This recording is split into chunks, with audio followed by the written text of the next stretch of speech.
안녕하십니까. 저는 오늘 오전 세션 사회를 맡게 된 이재춘입니다. Good morning, Excellencies, distinguished guests, ladies and gentlemen. From now we are going to start the first session. The subject we are going to talk about is on the main tasks and challenges for the United Nations mechanism on North Korean human rights. My name is Lee Jae-chun, and it is a great honor for me to moderate the morning session with active participations and cooperations of the highest diplomats, officials from 5 countries, namely the Republic of Korea, the United States of America, Japan, Denmark, and Australia. I hope I could do a good job making desirable conclusion of the meeting. As you may all agree, the United Nations Human Rights Council's resolution on the establishment Commission of Inquiry on the North Korean human rights, adopted 21st of March, must have provided us a good momentum in strengthening international solidarity toward improving human rights situation in the DPRK. The resolution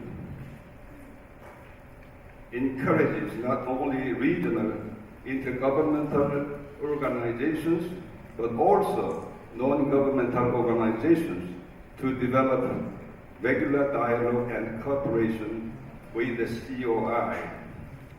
The most important thing in fulfilling the mandate of the COI must be fact-finding activities. As we all know, North Korean authorities have continuously refused any access from outside in connection with the human rights abuses. Rather, they have flatly denounced the UN resolution itself.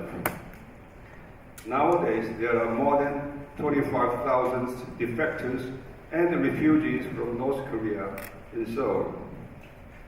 Getting in touch with those people through reports, testimonies, records of interviews, etc., could be a shortcut to get into the real picture of the North Korean human rights issues.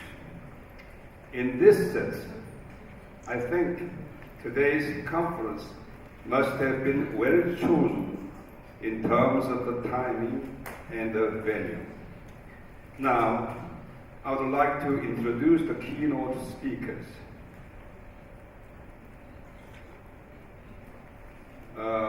From far right, Mr. Kim Yong-ho, Ambassador for Human Rights of the Republic of Korea.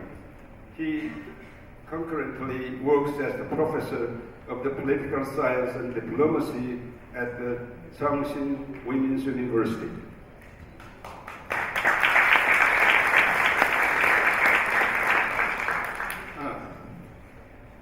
Next, Mr. Edward Dong, Minister Counselor, U.S. Embassy in Seoul. Originally, Dr. Robert Kim, Special Envoy for North Korea human rights issues, representing the U.S. government, was scheduled to come to Seoul to participate in this meeting, but due to unavoidable circumstances, he could not come to join us this morning.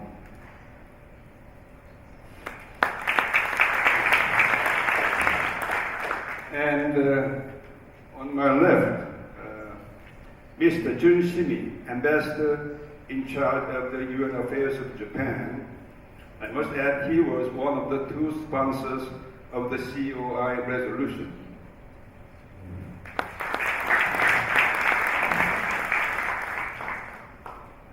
Next, Mr. Uffe Wokofstel. It's very difficult to pronounce your name correctly. Ambassador for Human Rights of Denmark.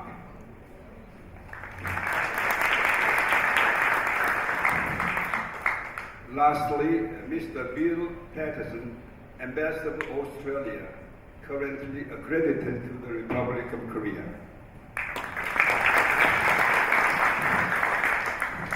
And originally also French Ambassador for Human Rights, Ambassador Mr. Francois Zimmery was expected to participate in this meeting, but also he was unable to participate in the session due to unavoidable circumstances. The morning session must end 12:15 correctly, and we have just 1 hour, so please be reminded that the keynote speeches should be less than 10 minutes for each speaker.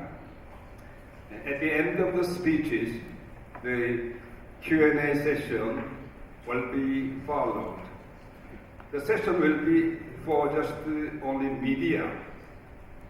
이건 미디어를 위한 Q&A이기 때문에 일반 참석하신 분들은